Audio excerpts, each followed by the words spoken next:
Okay, hello everyone. My name is Laquan Williams, and today in this video I'm going to redo my review for the most recent Superman&Lois episode, which is season 2, episode 8, and it's titled Into Oblivion. I want to first start off by saying that it was on the 23rd of March 2024, and Superman&Lois has actually been renewed for a third season, along with The Flash, which has been renewed for a ninth and final season, along with a couple other shows, but Legends of Tomorrow still has not been renewed for another season, so we're still waiting to see what's going on with that. I will talk about that whenever the news drops about it being canceled or actually finally renewed for a final season, along with The Flash as well, which would be season 8 for the Legends of Tomorrow, and The Flash would be getting a season 9. So if both of them would be full fulfilling, or like obviously overall last the final seasons, which will probably be limited to cut to about 10 to 12 episodes for The Flash, and I would say 10 episodes more than likely for the Legends of Tomorrow. So in Superman&Lois, another CW TV network show, which is also an Arrowverse show, we're continuing off where we left last week, a couple weeks ago. The show's been on a little bit of a hiatus, so it hasn't been on TV for a little while. So a couple of weeks, obviously, they do that every now and then with Superman&Lois and also The Flash and the other CW TV network shows, which are obviously Arrowverse DC comic-based shows, comic book shows that are on there. Now they're back, obviously, to the continuing off now with the Allie Alston situation / storyline, her being the cult leader. Obviously, in this episode, we saw obviously the aftermath of what happened last time we saw the show on season 2, episode 7, where Bizarro Superman was killed by Anderson of the DoD, and we're now seeing, we saw what happened at the end of the episode. He was on the run from the DoD, and also Superman. He found Allie Alston somehow and told her everything about what he did and gave her the pendant that she has and needed for her family in order to cross over to the other side, merge with her godlike self over there, and bring that self back to Earth, obviously through this portal, so she can rule everybody, enslave people, use her powers of persuasion as a cult leader. But that version of her on the other side that Anderson got to see was obviously the one who's more powerful and has the abilities to do that. So he got to see that in this episode, and he told Allie about what he saw. He saw himself, and he saw the other version of herself, and he explained that to Allie, that your other version of yourself told you that you need to come down there. So Allie took everybody, including Christy, and down to the mines, and they went there to cross over to the other side. We saw that now that she had the pendant, obviously she was able to do that. Nobody knew where she was at, or Anderson, and how they're all, of course, working together now in order to do that and to screw up, obviously, the whole entire world, the cities of Smallville and also Metropolis. The DoD obviously had a team down there in the mines / quarry where this all was going down. Anderson got there, took the guys out, and Tech has not been mentioned the last couple of weeks. Anderson's still using the kryptonite, I think it's X2 kryptonite, the inhaler that everybody's using to enhance their abilities and to give them superpowers and super strength for a temporary basis in time. Obviously, he overdosed on it weeks ago. Well, last week, a couple weeks ago, on the season 2, episode 7, where he used so much of it in order to kill Bizarro Superman, because he obviously couldn't do that alone because he had no powers in order to stop him. But he did kill him. So now he's working with Allie Alston. That's what happened. And what happened was basically, also John Henry Irons is out of the hospital now. He has temporary memory loss, aka amnesia, so he's kind of going through the motions. So we haven't seen him in like the last 4 episodes. Him and his daughter Natalie, she's back now. She's blaming Superman. Her blaming him is not really a big huge problem, as obviously her dad being okay is more important. But yes, she does care, but still there's lots of stuff going on. So her throwing temper tantrums isn't really important, which I kind of looked at it as, okay, I understand what you're saying, but you know that this isn't going to stop. You came here to Earth, obviously, to see your father, and this timeline that you're in on the current Earth that we are on, which is in 2022, Earth 1, obviously, is not the same. And obviously here, there's other versions of Superman that are attacking himself, his family, and also the citizens, obviously, of Smallville and Metropolis. So continuing on with that, we obviously don't know if Lex Luthor will be in the show towards the end of this season. Will he be the next villain for season 3? Obviously, now that Superman&Lois has been renewed. Also, the Tech situation, will it be popping up, obviously, again? We have no idea about that. So what happened was Christy decided to actually go see Allie Alston again. Christy is the reporter that works with Lois Lane. She went to go see her, and apparently she still decides that even after she drugged her, Allie Alston drugged Christy, she was still going to go there and talk to her and have an interview with her. She showed up, and obviously they showed the people that work for Allie Alston showed up in a blacked out van. Everybody in there, except the drivers, had on hazmat suits because they were going to go into the mines, and she had no idea about that, but she still signed up for it and walked into there doing that. Lois Lane told her to give me your phone, make sure you keep your phone close to you in case you need me again, and to call me. The driver's gate demanded that Christy give them her phone. She did. Everybody, including her, went down to the mines, and they all obviously were trying to cross over to the other side into the portal with the help of the chain/amulet for Allie Alston, obviously the cult leader, and her family, who she's supposed to be like this big parasite, obviously, of a character, is what they're calling her. Obviously, she's very powerful and very dangerous as she is. She would not tell Lois Lane's father where any of the people who obviously were survivors that went down there. Excuse me, not the survivors, the people that obviously went through the portal. Anderson went through the portal. He took her amulet. Superman got there in time to save Chrissy, but obviously Anderson double-crossed Allie Alston. So the cult leader got double-crossed by the DOD head guy, who's obviously no longer in charge. Lois Lane's obviously father is now there back at the DOD, taking Anderson's place since he's obviously gone, and his resume and his time there are over, so he's done. Will he come back from the other side with the other version of Allie Alston, who's very powerful, and will he be powerful himself? More than likely, that's going to happen, and they'll probably merge with each other into one person. So Allie Alston is going to merge with her godlike self, and she said we're going to become gods, basically, or godlike with power, obviously, and that's what happened. So Anderson, like 3 other people, are gone. Lois Lane believed that Lucy was there, her sister, and she went through to the other side with the rest of the volunteers, who are obviously cult members. So they're brainwashed. But apparently that was not the case. As we saw in the end of the episode, towards the end, Lucy magically pops up at the front door, and she tricked her whole entire family. They've like, oh, we're so happy to see you. We're glad you're okay. We're sorry. Her father, Lois Lane's father, apologized to his daughters, obviously. And at the end of the episode, we saw that once Lucy brought her father back to her apartment, they were talking about having brunch and how everything was going to be better now that Allie's in jail. He started to become woozy and said, "You drugged me."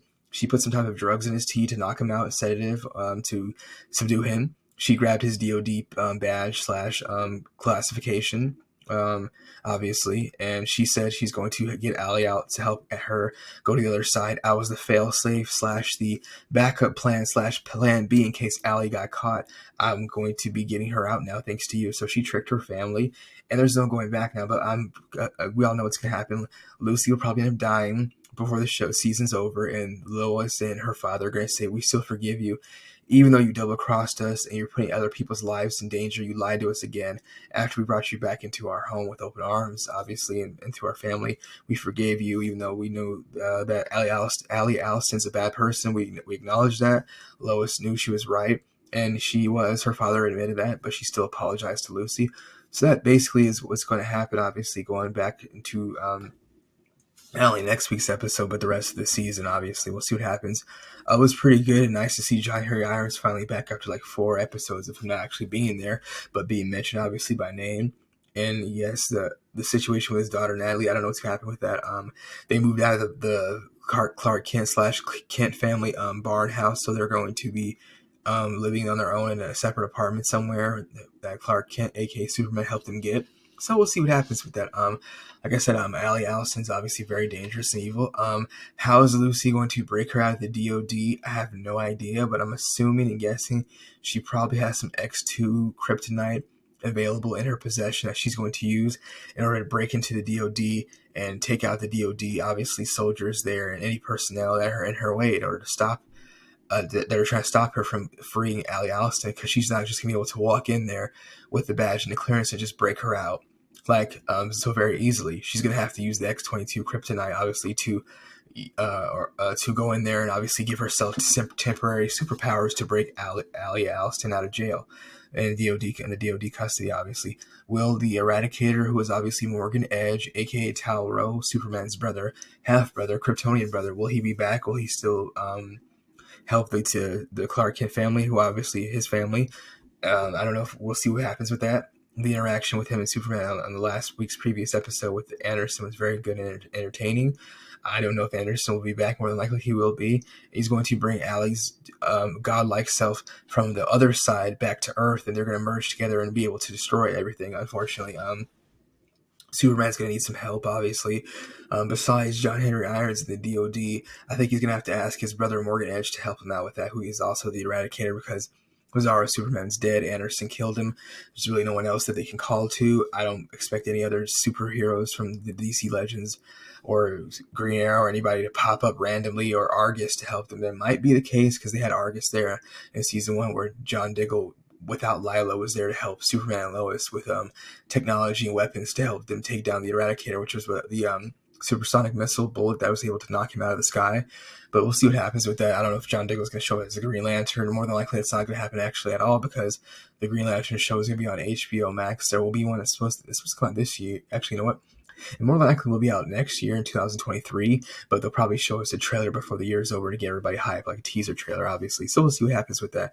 I'm actually not sure, but certain shows like John Constantine and also the Green Lantern, who are no longer going to be on the CW TV network, are affiliated with them, because they're all on HBO Max now, which they can use to push the TVMA/rated R blood and gore type of obviously more violent content, obviously, as we can see, because we don't see that obviously on the CW TV network. They can't go as far as HBO Max does or Netflix, because there's no strings attached there, which is why obviously John Constantine will be a dark and grittier version of himself.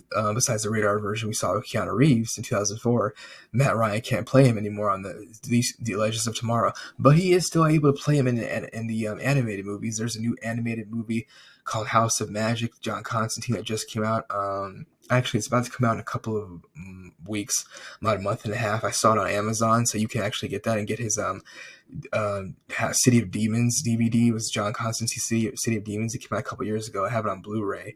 So Matt Ryan still can play John Constantine in animated movies that are still gritty and very dark and funny. He just can't play him physically on screen on a CW TV network. See, animated is obviously a movie is less strings attached, because he's doing the voiceover of the character. He's still playing the character, but he's not physically playing the character on TV. So DC still controls that, but they're not letting HBO Max obviously take that over. So if he does a couple more movies in the next year as John Constantine, as animated ones, that's great. So far, he has 2, minus this first season that was 13 episodes long on NBC in 2014-15, which I also have on Blu-ray. The show was canceled after 1 season, cliffhanger that we obviously had to deal with, and we didn't get to see this second season slash closure that was going to be the ending of the series once he became a regular on Legends of Tomorrow. After being involved in Green Arrow crossovers and whatnot, they brought him on the show regularly and permanently. That's obviously another whole different story, but still Legends of Tomorrow is something I'm talking about, because obviously it was not renewed for another season, as The Flash, and obviously Legends of Tomorrow was the other CW TV network shows that are DC comic based, which also include the other shows on there. I think Naomi, Stargirl, and obviously Batwoman. I don't know. I think that's basically it. Yeah, we'll see what happens with the other shows. Not really sure. I don't know. But there's going to be a Arkham Knights with Nightwing and Batgirl show that's going to be on the CW TV network out next year. How that's going to do, I don't know. How it's going to look, not really sure. Not really optimistic, but we'll see what happens with that. I will watch and review it when it actually does come out, because I'm still going to watch the show. It will not be better than DC Titans on HBO Max at all, but we'll still see how it is, obviously to compare and contrast, obviously, the other DC comic-based shows on the CW TV network that are all obviously under the umbrella of the Arrowverse, which are Green Arrow, The Flash, Legends of Tomorrow, SuperMan&Lois, Black Lightning, Naomi, obviously Stargirl, and Batwoman, and that's what we're going to see. Will there be any crossovers before this year is over? I have no idea if they'll have any more. We'll see if they do a couple of, 2-3 episodes. I know obviously Flash Armageddon led that, brought hope to that, even though there was 5 episodes. A couple of characters appeared in all of them, obviously from the different DC Legends, DC on TV network shows on the CW TV network, but it wasn't the same, obviously. It was not. It was always fun seeing the Green Arrow and Barry Allen, obviously, aka the Flash, and Oliver Queen team up, obviously, but we're not seeing that anymore because Oliver Queen died, obviously. Came back and they killed him off again. So we'll see what happens with that, obviously. That's basically it. And I've seen my review for Superman and Lois, season 2, episode 8, which is called Into It's called Into Oblivion, and that's basically it. We'll see what happens next week when the show comes back on for the season 2, episode 9. Um, that's what's good. That's what it will be. This season has about 14 or 15 episodes. I'm not sure. I'm not sure about the title for the next episode. I have it right here. The trailer for it, for the promo. Even though it's I got the flash next on top of it, but we'll see what happens. Obviously, that's basically it. And that's the end of my review for Superman&Lois season 2, episode 8. It's called Into Oblivion. It was cool. It was very nice. The Lucy twist at the end. I actually was not expecting that. It seemed like she actually did kind of run away and did not want to go to the other side. But apparently, she was used as the fall guy, the patsy, aka the failsafe / Plan B, which is what she actually admitted and told to her father while he was passing out in a drug-induced coma temporarily. Obviously, as she stole his DoD qualification / security clearance badge, not press badge. But how she is going to get into the DoD, Lucy, Lois Lane's sister, just break Allie Allison out of jail just freely and very easily. Will not happen, obviously, but like I said, she will have to use some type of X2 kryptonite to give herself temporary superpowers in order to break into the DoD's facility, break Allie Allison out of jail, attack any soldiers shooting at her and attacking her physically. And obviously, we know Superman will show up. Obviously, they'll probably have some type of fight. I don't know who else she has to help her out with that. If she has some type of backup, who are obviously some type of super villains. I'm not sure, obviously, but we'll see what happens with that. Because Anderson can't help her because he went over to the other side with the rest of the cult members who obviously wanted to become transcendent and listen to Allie Allison's I guess you could say false hopes, and that's basically what's going on with that. But like I said again, that's the end of my video again, and thanks for watching. And if you have not watched Superman&Lois, you can watch the first season on HBO Max. You can watch all the episodes on the CW TV network for free. They're also on Amazon as well. And that's the end of my video. Thank you again for watching, and let me know what you think down below in the comments section if you have not been watching this show for this current season. Also, if you haven't seen it for the first season, let me know what you think if you have not viewed it, but you've read upon it, online somehow. That's all I have to say again. Thank you again for watching my video. Bye.